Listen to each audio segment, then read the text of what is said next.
Hello. Sir మాట్లాడండి. Sir మీరు కొన్ని సెషన్‌లో ఇప్పుడు నేను ఈ ఈ ఇంటర్వ్యూ ఇవ్వడానికి హ్మ్. హెచ్ఆర్ మీట్ కండక్ట్ చేస్తూ ఉన్నప్పుడు చాలా మందికి యూజ్ అవుతుంది. ఆ యూజ్ అవ్వడం వల్ల హ్మ్. ఆ తృప్తి నాకొస్తుంది. ఆ తృప్తి నన్ను మోటివేట్ చేస్తుంది. హ్మ్. అది తెలియకుండానే జరుగుతూ ఉంటుంది హ్మ్. అని అన్నారు. అంటే హ్మ్. ఏదైతే మీరు చేస్తున్నారో అది మీరు చేయట్లేదు. చేయబడుతున్నారు. సో, కాబట్టి హ్మ్. అది కూడా ఇర్రేషనల్ అనుకోవచ్చా సార్? లేకపోతే దేర్ ఈస్ సంథింగ్ న్యాచురల్‌గా జరిగేదుంది. దాని గురించి వివరించు. ఫ్యాక్ట్ ఏంటి అంటే, నేను ఏ పని చేసినా నా కోసం. నాకు డబ్బు రూపంలో కానీ, కీర్తి ప్రతిష్టల రూపంలో కానీ, అంటే కీర్తి ప్రతిష్టలు మళ్ళీ మానిటరీ బెనిఫిట్స్ ఒస్తాయి. లేదంటే సైకలాజికల్ బెనిఫిట్ కోసం కానీ, ఏదో ఒక విధంగా నాకు బెనిఫిట్ కోసమే నేను చేస్తూ ఉంటాను. నాకు బెనిఫిట్ లేనిది ఏది చేయను. ఇంటర్వ్యూ ఈ ఇంటర్వ్యూలన్నీ చెప్తాను. నేనేమంటాను సహజంగా మీకు తెలుసు. Fools write books, fools read books అని నేను ఒక స్టేట్మెంట్ చేస్తూ ఉంటాను. మరి అటువంటప్పుడు మీ రాతిపూలు, పసి మనసులు, వర్డ్స్ ఫ్రమ్ మై కౌన్సిలింగ్ ఈ బుక్స్ ఏంటి అని అడుగుతూ ఉంటారు. ఆ బుక్స్ అన్నీ కూడా నా పబ్లిసిటీ కోసం నేను రాసుకున్నవే. నేను ఎవరి జీవితాల్ని ఉద్ధరించాలి, సమాజాన్ని మార్చాలి అనే ఉద్దేశ్యం నాకు లేదు. మారితే అది దట్ ఈస్ యువర్ విష్. అలాగే నా ఇంటర్వ్యూలన్నీ కూడా ఫర్దర్‌గా నా యొక్క బ్రాండ్‌ని డెవలప్ చేసుకొని, ఫర్దర్ నాకొచ్చేటువంటి క్లయింట్స్ క్వాలిటీ క్లయింట్స్ వస్తారు. అప్పుడు ఎక్కువ మనీ పే చేస్తారని తప్ప, నాకు లాభం లేనిదే నేను ఏ పని చేయటం లేదు. ఎవరు గూడా చేయటం లేదు. ఎవరు గూడా చేయటం లేదు. ఇదేమి ఇర్రేషనల్ కాదు. కంప్లీట్ క్లారిటీతోనే నేను చేస్తూ ఉన్నాను. రైట్ సురేష్? సార్, సార్ ఆ! ఇక్కడ ఇక్కడ ఏమవుతదంటే ఆహ్, ఫర్ ఎగ్జాంపుల్ మనము ఒక పర్సన్ మాట్లాడుతున్నాం. హ్మ్. అతను ఏం ఆలోచిస్తున్నాడు కాదు. అది ఏం ఫీల్ అవుతున్నాడనేదే ఇంపార్టెంట్ అవుతది. అది ఏం ఫీల్ అవ్వడం గూడా అంటే మనం ఇప్పుడు ఒక ఆబ్జెక్ట్‌ని దానికి ఏ వాల్యూ లేదనుకుందాం. హ్మ్. అబ్సల్యూట్‌లీ ఆ ఆబ్జెక్ట్ అనేది నథింగ్. ఒక హ్మ్. ఆబ్జెక్ట్ చూసినట్టే ప్రతి life, human beings their opinion it's continuously it's formed like an ocean కదా సార్. హ్మ్. అంటే ప్రతిదీ ఆబ్జెక్ట్ అయ్యే కాంటెక్స్ట్‌లో కూడా అదే కదా అల్టిమేట్ రేషనాలిటీ హ్మ్. అనేది. అల్టిమేట్ రేషనాలిటీ అనేది ఎవరికీ ఉండదు. వీలైనంత రేషనల్‌గా. చాలామంది man is a rational being by birth అనుకుంటారు. నేనేమంటా అంటే man is not a rational being. ఎందుకంటే ఎమోషన్స్ ఉంటాయి కాబట్టి. అండ్ ఇది బిహేవియరల్ సైన్స్. దీనిలో వెయిటేజ్ గూడా ఉంటుంది కాబట్టి. కాబట్టి కంప్లీట్ రేషనల్‌గా ఎవ్వరూ ఉండలేరు. ఈవెన్ ఫ్రాయిడ్ కూడా సిగ్మండ్ ఫ్రాయిడ్ లేకుండా సైకాలజీని మనం చర్చించము. సైకాలజీలో ఫ్రాయిడియన్స్, నియో ఫ్రాయిడియన్స్ అని 2 ఆహ్, వర్గాలుగా విడిపోయి చర్చలు జరుగుతూ ఉంటాయి. అటువంటి సిగ్మండ్ ఫ్రాయిడ్ కూడా పర్టిక్యులర్ ఏజ్‌లో ఫలానా నంబర్ అంటే 69, 71 ఏదో ఉంది. నాకు ఎగ్జాక్ట్ గుర్తులేదు. ఆ ఏజ్‌లో తను చనిపోతాను అని నమ్మాడు. ఆ తర్వాత కూడా చానాళ్ళు అతను బ్రతికాడు. సిగ్మండ్ ఫ్రాయిడ్ లాంటి వాళ్ళకి కూడా కొంత ఇర్రేషనాలిటీ ఉంటుంది. ఇర్రేషనాలిటీ ఉంటది. కానీ ఓన్లీ సొల్యూషన్ రేషనల్‌గా థింక్ చేయటం. అల్టిమేట్ రేషనల్ అచీవ్ అవ్వటం అనేది జరగదు. అంటే అల్టిమేట్ రేషనల్ అట్లా అనేది ఏంటంటే ప్రాపర్ హ్మ్. అంటే కమ్యూనికేట్ చేయడానికి ట్రై చేస్తాం. హ్మ్. హ్మ్. ఇప్పుడు ఆ ఆబ్జెక్ట్స్‌కి ఏ లైఫ్ లేదు. హ్మ్.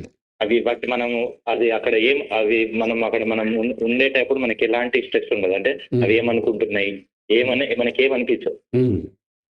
బికాజ్ దానికి లైఫ్ లేదు. అవి ఏమనుకుంటున్నాయి, ఏమనుకోవు కాబట్టి. హ్మ్. ఇక్కడ సేమ్ లాగానే ఇక్కడ పీపుల్ ఉంటారు. పీపుల్స్‌కి వాళ్ళకి ఒపీనియన్స్ ఉన్నాయి. వాళ్ళకి ఎమోషన్ ఉంది దానికి. హ్మ్. సో అవి గూడా వాళ్ళు చూజ్ చేసుకునేవి కావు. అవి అల్టిమేట్‌గా అవి వాళ్ళ కంట్రోల్‌లో లేకుండా ఫార్మ్ అవుతున్నారు.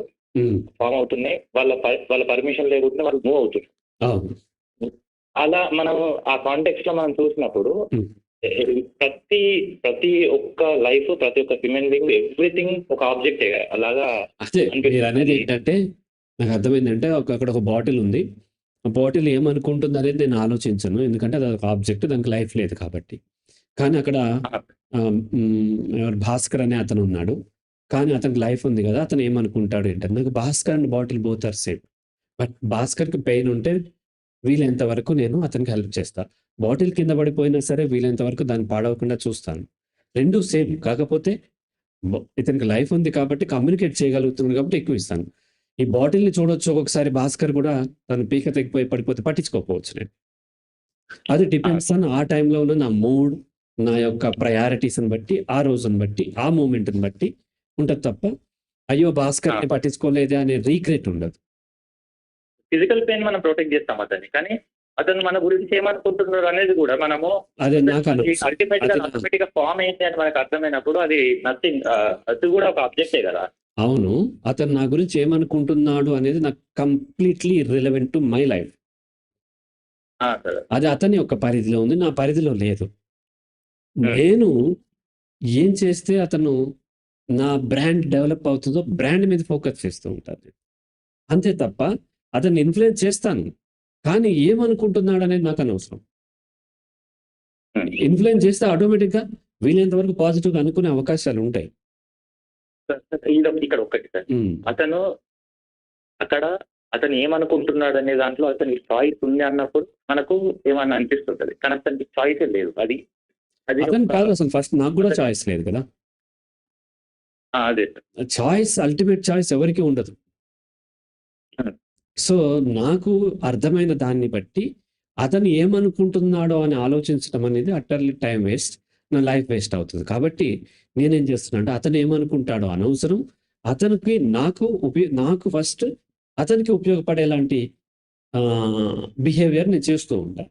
అప్పుడు అతనికి ఒకవేళ ఉపయోగపడితే నా గురించి పాజిటివ్గా అనుకోవచ్చు, నెగిటివ్గా కూడా అనుకోవచ్చు, కానీ పాజిటివ్గా అనుకునే ప్రాబబిలిటీ పెరుగుతుంది. నేను ప్రాబబిలిటీని హ్యాండిల్ చేస్తున్నాను, పాజిబిలిటీ చూడట్లేదు. పాజిబిలిటీ ఉంది, నేను ఏం చేసినా అతను నన్ను నెగిటివ్గా అనుకోవచ్చు, నాకు అనవసరం. Right right. హలో, అడగండి. సార్ ఇక్కడ ఇందాక మీరు డిప్రెషన్ తోని లోపల ఒక థాట్ ప్రాసెస్ రన్ అవుతుంటే అబ్సెంట్ ఆఫ్ ద మైండ్ ఉంటుంది కదా. So at the same time అది యాంగ్జైటీ కానీ ఓసిటీ కానీ ఆర్ ఫ్లూయిడ్ ఇంబ్యాలెన్స్ అయినా కూడా అక్కడ అందరం ఉంటాము, టాపిక్ రన్ అవుతుంటుంది. వీడియో చూసినప్పుడు కానీ, బయట ఉన్నప్పుడు కానీ, ఇంట్లో బయట సొసైటీలో ఎడ్యుకేషన్ ఎక్కడ ఉన్నా కూడా అక్కడ జరుగుతుంటుంది. వాళ్ళ mind it self is running something move అవుతున్నప్పుడు కూడా దాన్ని ఫ్లూయిడ్ ఇంబ్యాలెన్స్ అయితే కూడా అవుతుంది. అవును, ఎగ్జాక్ట్లీ. డిప్రెషన్ అంటే కారణం ఏంటంటే డిప్రెషన్ ఎక్కువైపోయి ఫ్లూయిడ్ ఇంబ్యాలెన్స్ అయిన వాళ్ళు ఎక్స్క్లూజివ్ కాదు, దాంట్లో ఇంక్లూడ్ అవుతారు. Depression and anxiety both are same. నేను స్టార్టింగ్ లెవెల్లో చెప్పానంటే దాన్ని తీవ్రంగా ఉన్నవారు బాగుంటారని కాదు కదా, ఇంక్లూడింగ్ కదా, అది ఎక్స్క్లూడింగ్. మీరు చెప్పినవన్నీ కూడా ఎక్స్క్లూడ్ కాదు, ఇంక్లూడ్ ఇందులో. రైట్, అర్థమైంది కదా. ఇప్పుడు నేను అనేది ఏంటంటే 98-99 degrees పైన ఉన్నది జ్వరం వచ్చిన వాళ్ళంటే 99 కాదు 100 ఉన్న వాళ్ళు, 1 or 2 ఉన్న వాళ్ళు కూడా ఉంటారు కదా, అది కూడా జ్వరం కింద కన్సిడర్ చేస్తాం మనం. అయితే అర్థమైంది, అది ఇంక్లూడ్, మీరు చెప్పిన దీంట్లో ఇంక్లూడ్ అవుతాయి, వాళ్ళకి కూడా ఉంటుంది ఇది లక్షణం. అదే సార్, ఫ్లూయిడ్ బ్యాలెన్స్ కూడా సేమ్ థింగ్. అంతే, ఎగ్జాక్ట్లీ రైట్.